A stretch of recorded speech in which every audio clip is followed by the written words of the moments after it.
It's the middle of the night, sometime around the year 1300.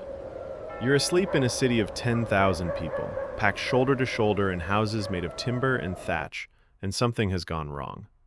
Maybe it's fire. Maybe it's an army at the gates. Which way to run? There is just the dark, the danger, and 10,000 sleeping people who have no idea it's coming.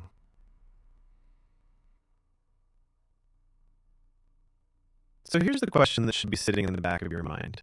How do you wake all of them at Enemies once? are approaching! This is the story of how cities warned everyone of danger before the siren existed. All is And the well. answer isn't one This is clever the invention. modern age. It's thousands of years of humans solving the same impossible problem over and over.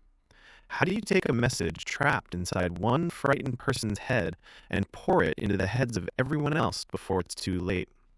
Because here's the thing nobody tells you. Long before electricity, cities had already figured out how to turn themselves into a single nervous system. And some of their cleverest solutions are hiding, right now, in words you use every single day. Let's start with the oldest idea of all. Sound and light travel. People don't. So if you want to warn a whole city, you don't move the people, you move the signal. The Romans understood this better than almost anyone, because Rome had a very specific nightmare. It was 1 million people living in stacked wooden apartments lit by oil lamps and open flames, and it burned constantly. For a while, the city's fire response was privately run by a man named Marcus Crassus, one of the richest people who ever lived. His business model was breathtakingly cynical. His crew would show up at your burning house and offer to buy it, cheap, right there while it was on fire.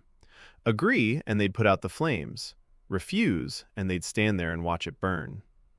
That was fire safety in ancient Rome, a shakedown with buckets. Eventually, the Emperor Augustus had enough, and in the year 6 AD, he created something new.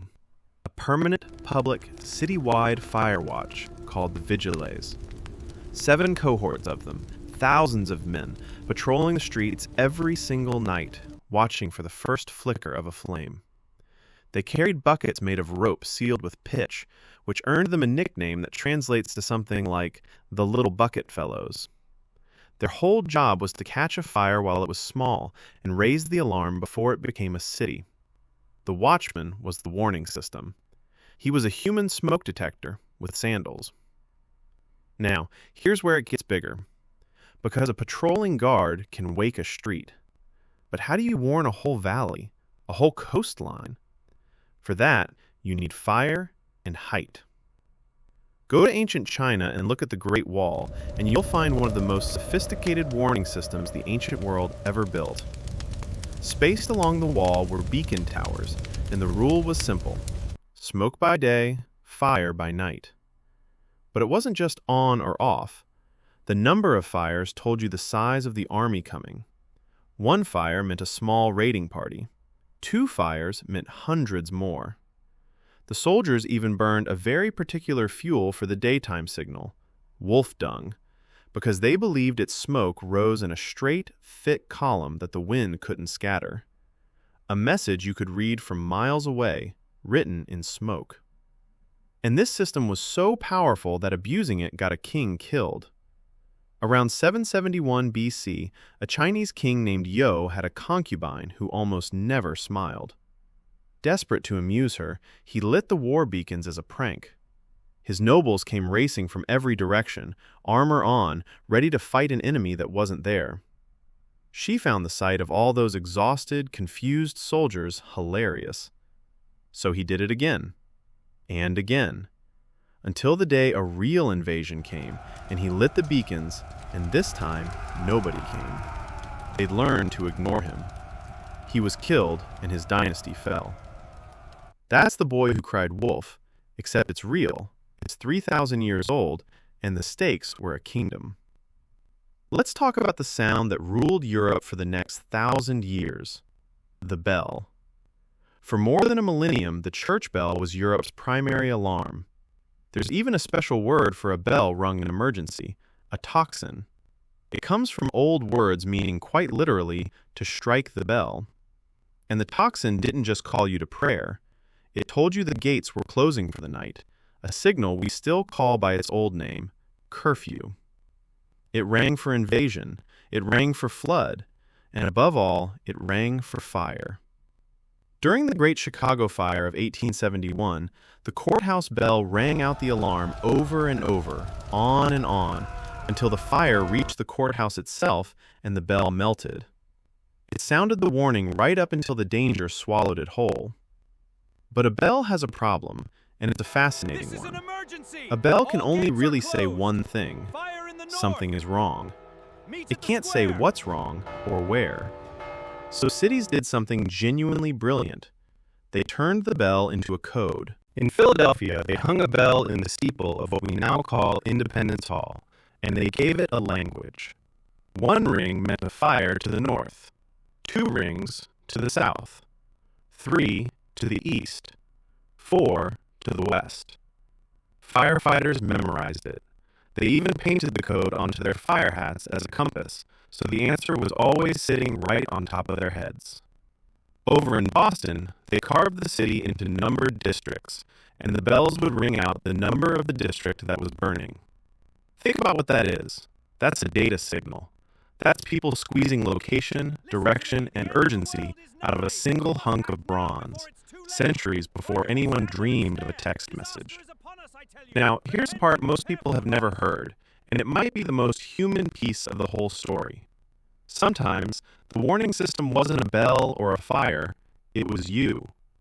In medieval England, there was a law called the hue and cry, formalized in the year 1285.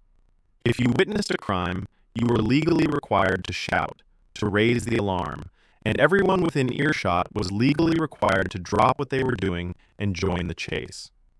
And here's the part that makes it work. If a cry went up and you heard it and you didn't come, the entire neighborhood could be fined. The whole street. The city didn't have a police force, so the city was the police force. Every neighbor was a node in a living alarm network, and the punishment for staying silent turned all of them into one. It was a human mesh network, 500 years before the internet borrowed the same idea. And when the danger was an entire invading fleet, England scaled the beacon up to the size of a nation. In 1588, the Spanish Armada, 130 warships, appeared off the coast of Cornwall. The moment it was spotted, a chain of hilltop beacons was lit, each one made to burn slow and bright with pitch-soaked rope.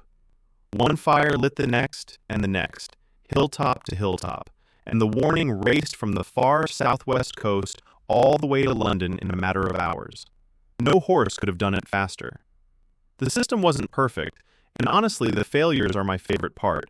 A few decades earlier, a rumor of a French invasion set the beacons blazing by mistake, and the local militia, a crowd of farmhands armed with whatever they could grab, marched all the way to the next town over before someone finally caught up to tell them it was a false alarm.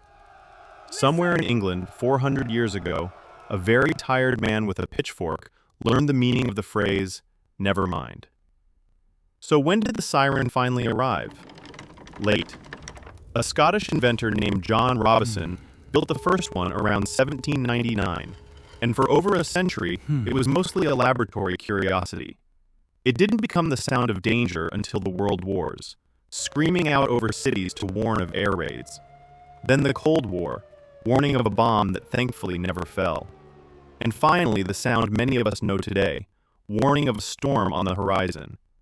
But notice what actually changed. It wasn't the idea. The idea was always the same. The watchman, the beacon, the bell, the shouting neighbor, the fire on the hill. All of it was one instinct, repeated across every civilization that ever built a wall around itself. Turn the city into one body. Give it a voice loud enough to wake everyone at once. And that instinct never left us.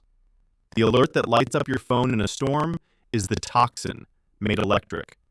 The emergency broadcast that cuts into your evening is the beacon fire, made of radio waves. The wireless warning that buzzes in 1,000 pockets on the same street at the same second is the hue and cry, just faster and quieter and without the fine. So the next time your phone lights up in the dark with a warning you didn't ask for, don't be annoyed by it. Sit with it for a second. Because you're not experiencing something new. You're the latest link in a chain that runs back through the ringing bell, the burning hilltop, the shouting neighbor, and the little bucket fellows walking the streets of Rome at midnight. For as long as humans have gathered together in one place, we've been afraid of the same thing, the danger no one sees coming in the dark. And for just as long, we've been building ways to make sure that when it comes, nobody faces it alone. For those 10,000 sleeping souls, a single ringing bell could be the difference between life and death. Today we've traded church bells for notifications, but the instinct is the same. Someone signaling, pay attention, this matters. So if this story kept you up the way it would have kept them up, consider this your bell. Hit that like button and subscribe so you don't miss what's coming next, because there's a whole lost world of how people survived the dark. And I'll be the voice on your loudspeaker for all of it. I'll see you in the next one.